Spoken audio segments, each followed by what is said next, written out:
Hello friend, स्वागत है आपका अपने चैनल आस्क क्लास में। आज की इस वीडियो में सामाजिक विज्ञान का हम टेस्ट लेंगे। इस टेस्ट में 30 महत्वपूर्ण ऑब्जेक्टिव प्रश्न है जो 2021 बोर्ड एग्जाम के लिए काफ़ी ही महत्वपूर्ण है। तो एक भी प्रश्न आप स्किप मत कीजिएगा, वीडियो को पूरा शुरू से लेकर अंत तक देखिएगा और लास्ट में आप हमें कॉमेंट करके बताइएगा कि 30 प्रश्नों में से आप कितना सही किए हैं। चैनल को सब्सक्राइब नहीं किए हैं तो चैनल को सब्सक्राइब कर लीजिए, साथ में बेल आइकन को ऑल पे दबा लीजिए ताकि जब भी क्लास हो तो आपके पास नोटिफिकेशन पहुंचता रहे। तो आइए शुरू करते हैं यहाँ पे पहले नंबर प्रश्न से। पहला प्रश्न है, मलबे के नीचे दबे हुए लोगों को पता लगाने के लिए किस यंत्र की मदद ली जाती है। काफी ही महत्वपूर्ण प्रश्न है। ए ऑप्शन है दूरबीन का, बी ऑप्शन है इंफ्रारेड कैमरे का, सी ऑप्शन है हेलीकॉप्टरों का, डी ऑप्शन है टेलीस्कोप का। तो यहाँ पे आपको बताना है कि मलबे के नीचे दबे हुए लोगों को पता लगाने के लिए किस यंत्र की मदद ली जाती है। तो इंफ्रारेड कैमरे की मदद ली जाती है, यानी यहाँ पे बी ऑप्शन क्या हो जाएगा, यहाँ पे बिल्कुल ही सही हो जाएगा। ये देखते हैं यहाँ पे अगला प्रश्न। अगला प्रश्न यहाँ पे देखिए 2 नंबर प्रश्न है कि निम्न में से कौन सा राज्य सूखे से सर्वाधिक ग्रस्त है। ए ऑप्शन है पंजाब, बी ऑप्शन है उत्तराखंड, सी ऑप्शन है राजस्थान, डी ऑप्शन है बिहार। तो यहाँ पे आपको बताना है कि निम्न में से कौन सा राज्य सूखे से सर्वाधिक ग्रस्त है। तो वो कौन सा राज्य है, तो वो राजस्थान है, यानी यहाँ पे क्या हो जाएगा, सी ऑप्शन क्या हो जाएगा, यहाँ पे बिल्कुल ही सही हो जाएगा। ये देखते हैं यहाँ पे अगला प्रश्न। अगला प्रश्न यहाँ पे देखिए 3 नंबर प्रश्न है कि निम्न में से कौन नीति आयोग का पदेन अध्यक्ष होता है। काफी ही महत्वपूर्ण प्रश्न है ये भी। ए ऑप्शन है प्रधानमंत्री, बी ऑप्शन है योजना मंत्री, सी ऑप्शन है राष्ट्रपति, डी ऑप्शन है यहाँ पे मुख्यमंत्री। तो यहाँ पे आपको बताना है कि निम्न में से कौन नीति आयोग का पदेन अध्यक्ष होता है। तो जो प्रधानमंत्री होते हैं वो नीति आयोग के पदेन अध्यक्ष होते हैं, यानी यहाँ पे क्या हो जाएगा, ए ऑप्शन क्या हो जाएगा, यहाँ पे बिल्कुल ही सही हो जाएगा।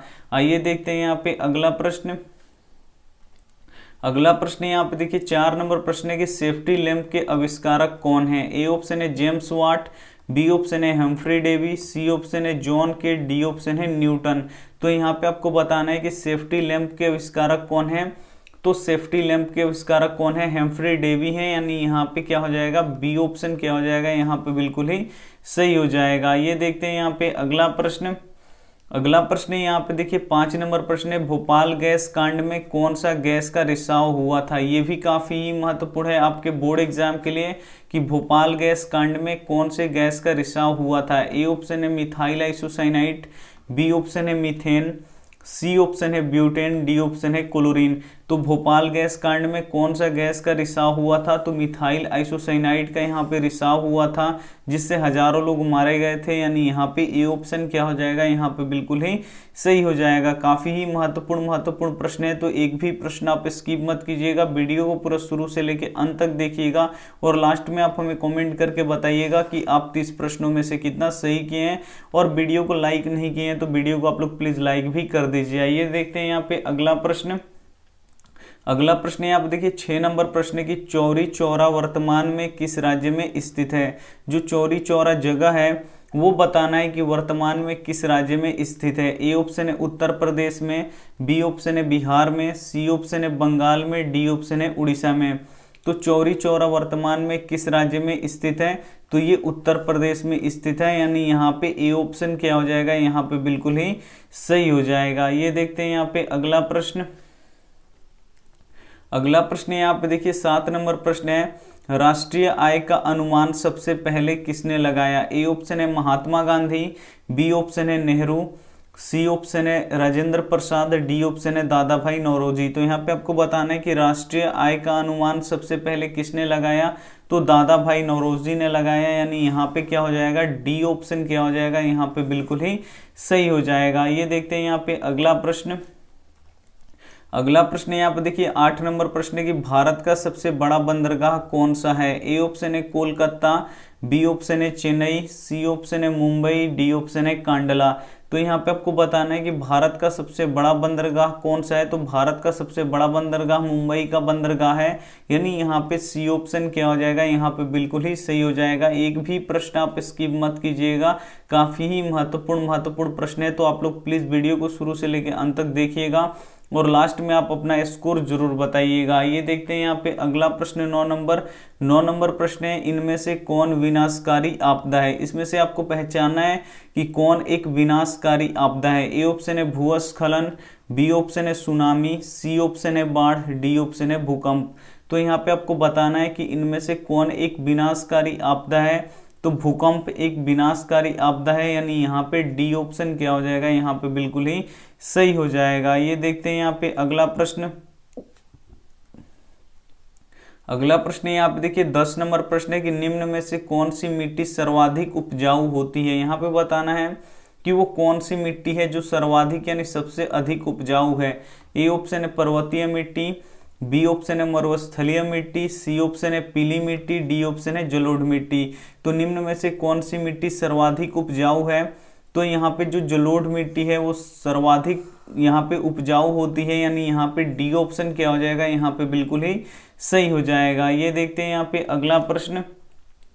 अगला प्रश्न यहाँ पे देखिए 11 नंबर काफी ही महत्वपूर्ण है कि एटीएम का विस्तृत रूप है। यहाँ पे आपको एटीएम का विस्तृत रूप बताना है। ए ऑप्शन है auto transfer machine, B option है यहाँ पे auto ticket machine, C option है यहाँ पे automatic teller machine, D option यहाँ पे ऑटो ट्रांसिट मशीन। तो यहाँ पे बताना है कि एटीएम का विस्तृत रूप क्या होता है। तो एटीएम का विस्तृत रूप क्या होता है, ऑटोमेटिक टेलर मशीन होता है, यानी यहाँ पे क्या हो जाएगा, सी ऑप्शन क्या हो जाएगा, बिल्कुल ही सही हो जाएगा। और आप एटीएम से 24 घंटे पैसे जमा भी कर सकते हैं, निकाल भी सकते हैं, ये दोनों सुविधाएं एटीएम में होती है। तो ये भी आपको यहाँ पे याद रखना है। आइए देखते हैं यहाँ पे अगला प्रश्न।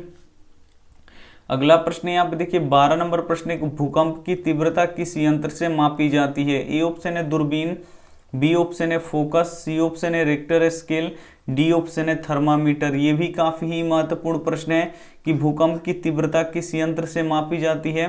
तो रिक्टर स्केल से मापी जाती है, यानी यहाँ पे सी ऑप्शन क्या हो जाएगा, यहाँ पे बिल्कुल ही सही हो जाएगा। ये देखते हैं यहाँ पे अगला प्रश्न।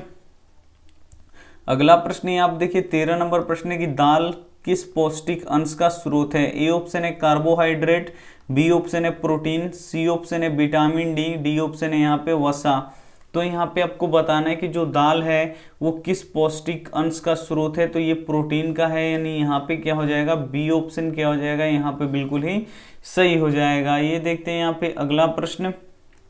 अगला प्रश्न यहाँ पे देखिए 14 नंबर प्रश्न है कि गोंडवाना समूह में किसका निर्माण हुआ था। ए ऑप्शन है सोना, बी ऑप्शन है हीरा, सी ऑप्शन है कोयला, डी ऑप्शन है चांदी।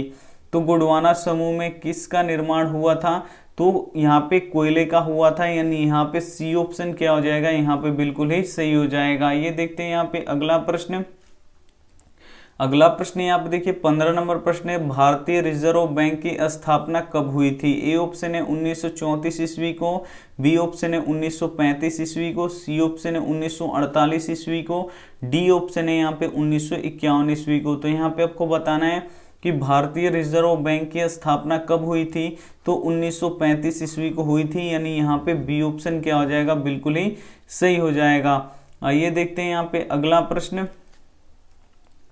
अगला प्रश्न यहाँ पे देखिए 16 नंबर प्रश्न है कि रेलवे वर्कशॉप कहाँ स्थित है। ए ऑप्शन है जमालपुर, बी ऑप्शन है पटना, सी ऑप्शन है छपरा, डी ऑप्शन है यहाँ पे गोंडा। तो यहाँ पे आपको बताना है कि रेलवे वर्कशॉप कहाँ स्थित है। तो ये जमालपुर में स्थित है, यानी यहाँ पे क्या हो जाएगा, ए ऑप्शन क्या हो जाएगा, यहाँ पे बिल्कुल ही सही हो जाएगा। ये देखते हैं यहाँ पे अगला प्रश्न।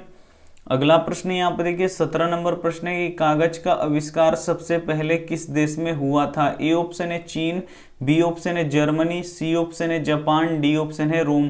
तो यहाँ पे आपको बताना है कि कागज का आविष्कार सबसे पहले किस देश में हुआ था। तो चीन में हुआ था, यानी यहाँ पे ए ऑप्शन क्या हो जाएगा, यहाँ पे बिल्कुल ही सही हो जाएगा।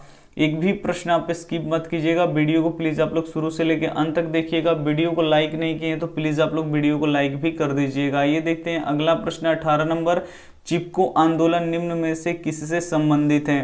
ए ऑप्शन है पेड़ बचाने से, बी ऑप्शन है नदी बचाने से, सी ऑप्शन है आर्थिक शोषण से, डी ऑप्शन है शराबखोरी के विरुद्ध। तो यहाँ पे आपको बताना है कि चिपको आंदोलन निम्न में से किससे संबंधित है। तो ये पेड़ बचाने से संबंधित है, यानी यहाँ पे क्या हो जाएगा, ए ऑप्शन क्या हो जाएगा, यहाँ पे बिल्कुल ही सही हो जाएगा। ये देखते हैं यहाँ पे अगला प्रश्न। अगला प्रश्न है, आप देखिए 19 नंबर प्रश्न है, भारत में वित्तीय वर्ष कहा जाता है। ए ऑप्शन है 1 जनवरी से 31 दिसंबर तक, बी ऑप्शन है 1 जुलाई से 30 जून तक, सी ऑप्शन है 1 अप्रैल से 31 मार्च तक, डी ऑप्शन है 1 सितंबर से 31 मार्च तक। तो यहाँ पे आपको बताना है कि भारत में वित्तीय वर्ष कहा जाता है तो किसको कहा जाता है, 1 अप्रैल से लेके 31 मार्च तक का जो समय होता है उसे ही हम लोग क्या बोलते हैं, भारत का वित्तीय वर्ष बोलते हैं। यानी यहाँ पे बी ऑप्शन क्या हो जाएगा, यहाँ पे बिल्कुल ही सही हो जाएगा। ये देखते हैं यहाँ पे अगला प्रश्न। अगला प्रश्न यहाँ पे देखिए 20 नंबर प्रश्न है कि दल बदल कानून किस पर लागू होता है। जो दल बदल कानून है वो किस पे लागू होता है आपको बताना है। ए ऑप्शन है सांसद और विधायकों पर, बी ऑप्शन है राष्ट्रपति पर, सी ऑप्शन है उपराष्ट्रपति पर, डी ऑप्शन है तीनों पर। तो यहाँ पे आपको बताना है कि दल बदल कानून किस पर लागू होता है, तो सांसदों और विधायकों दोनों पर लागू होता है। यानी यहाँ पे क्या हो जाएगा, ए ऑप्शन क्या हो जाएगा, यहाँ पे बिल्कुल ही सही हो जाएगा। ये देखते हैं यहाँ पे अगला प्रश्न।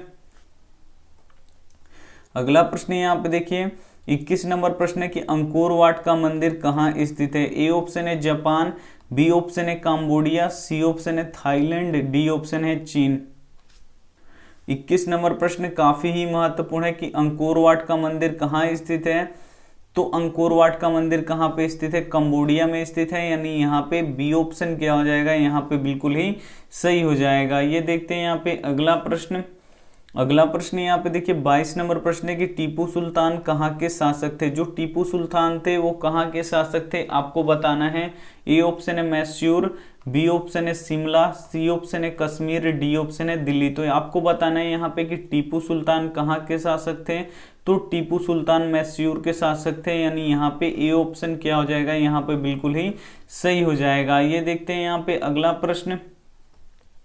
अगला प्रश्न यहाँ पे देखिए 23 नंबर प्रश्न है कि हिंद चीन में बसने वाले फ्रांसीसी को क्या कहा जाता था। ए ऑप्शन है फ्रांसीसी, बी ऑप्शन है शासक, सी ऑप्शन है कुलोन, डी ऑप्शन है जनरल। तो यहाँ पे आपको बताना है कि हिंद चीन में बसने वाले फ्रांसीसी को क्या कहा जाता था। तो कुलोन कहा जाता था। यानी यहाँ पे क्या हो जाएगा, सी ऑप्शन क्या हो जाएगा, यहाँ पे बिल्कुल ही सही हो जाएगा। ये देखते हैं यहाँ पे अगला प्रश्न। अगला प्रश्न है आप देखिए 24 नंबर प्रश्न है कि जालियांवाला बाग हत्याकांड कब हुआ था। जो जालियांवाला बाग हत्याकांड हुआ था वो कब हुआ था। ए ऑप्शन है 13 अप्रैल 1919 को, बी ऑप्शन है 14 अप्रैल 1919 को, सी ऑप्शन है 15 अप्रैल 1919 को, डी ऑप्शन है यहाँ पे 16 अप्रैल 1919 को। तो यहाँ पे आपको बताना है कि जालियांवाला बाग हत्याकांड कब हुआ था।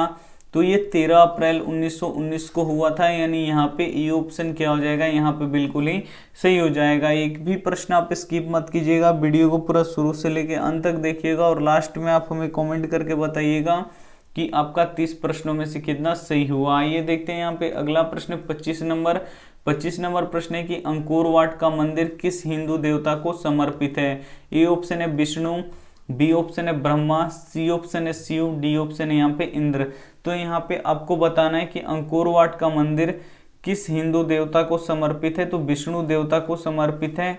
यानी यहाँ पे ए ऑप्शन क्या हो जाएगा, यहाँ पे बिल्कुल ही सही हो जाएगा। ये देखते हैं यहाँ पे अगला प्रश्न।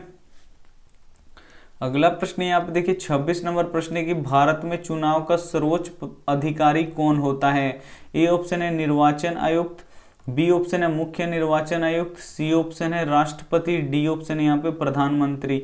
तो यहाँ पे आपको बताना है कि भारत में चुनाव का यहाँ पे सर्वोच्च अधिकारी कौन होता है। तो मुख्य निर्वाचन आयुक्त होता है। यानी यहाँ पे बी ऑप्शन क्या हो जाएगा, यहाँ पे बिल्कुल ही सही हो जाएगा। ये देखते हैं यहाँ पे अगला प्रश्न। अगला प्रश्न यहाँ पे देखिए 27 नंबर प्रश्न है कि भारत का केंद्रीय बैंक कौन सा है। ए ऑप्शन है Reserve Bank of India, B option है State Bank of India, C option है क्षेत्रीय ग्रामीण बैंक, डी ऑप्शन है पंजाब नेशनल बैंक। तो यहाँ पे आपको बताना है कि भारत का केंद्रीय बैंक कौन सा है। तो भारत का केंद्रीय बैंक यहाँ पे रिजर्व बैंक ऑफ इंडिया है, जिसे बैंकों का भी बैंक बोला जाता है। यानी यहाँ पे ये ऑप्शन क्या हो जाएगा, यहाँ पे बिल्कुल ही सही हो जाएगा। ये देखते हैं यहाँ पे अगला प्रश्न। अगला प्रश्न यहाँ पे देखिए 28 नंबर प्रश्न है कि भारत में चुनाव का सर्वोच्च अधिकारी कौन होता है। तो ये होता है मुख्य चुनाव आयुक्त, निर्वाचन आयुक्त। यानी यहाँ पे क्या हो जाएगा, बी ऑप्शन क्या हो जाएगा, बिल्कुल ही सही हो जाएगा। ये देखते हैं यहाँ पे अगला प्रश्न। अगला प्रश्न है, आप देखिए 29 नंबर प्रश्न है कि भारत का वित्तीय राजधानी किस शहर को कहा गया है। ए ऑप्शन है मुंबई, बी ऑप्शन है दिल्ली, सी ऑप्शन है पटना, डी ऑप्शन है यहाँ पे चेन्नई। तो भारत की वित्तीय राजधानी किस शहर को कहा गया है, तो मुंबई शहर को कहा गया है, यानी यहाँ पे ए ऑप्शन क्या हो जाएगा, यहाँ पे बिल्कुल ही सही हो जाएगा। ये देखते हैं यहाँ पे अगला प्रश्न। अगला प्रश्न है, आप देखिए 30 नंबर प्रश्न है कि छपखाना का आविष्कार किसने किया था। ये भी काफी महत्वपूर्ण प्रश्न है। ए ऑप्शन है गैरीबाल्डी, बी ऑप्शन है मेजनी, सी ऑप्शन है गुटेनबर्ग, डी ऑप्शन है मुसेलिन। तो यहाँ पे आपको बताना है कि छपखाना का आविष्कार किसने किया था, तो गुटेनबर्ग ने किया था, यानी यहाँ पे सी ऑप्शन क्या हो जाएगा, यहाँ पे बिल्कुल ही सही हो जाएगा। ये थे हमारे 30 महत्वपूर्ण ऑब्जेक्टिव प्रश्न। आप 30 प्रश्न भी देख चुके हैं। अगर आप लेट से जुड़े हैं तो प्लीज़ वीडियो को शुरू करके एक बार फिर से देख लीजिए जितना आपका क्वेश्चन छूटा है, क्योंकि ये जो 30 प्रश्न है वो काफ़ी ही महत्वपूर्ण है 2021 बोर्ड एग्जाम के लिए।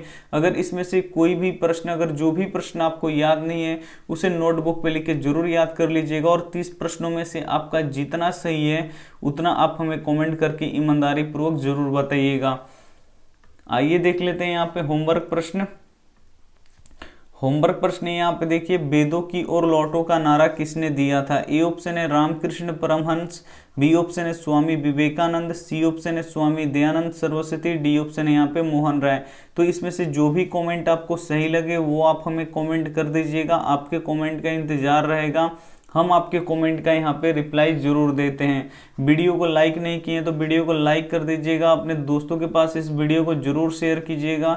चैनल को सब्सक्राइब नहीं किए तो चैनल को सब्सक्राइब कर लीजिएगा, साथ में बेल आइकन को ऑल पे दबा लीजिएगा ताकि जब भी क्लास हो तो आपके पास नोटिफिकेशन पहुंच सके। थैंक यू फॉर वॉचिंग, मिलते हैं अगली वीडियो में।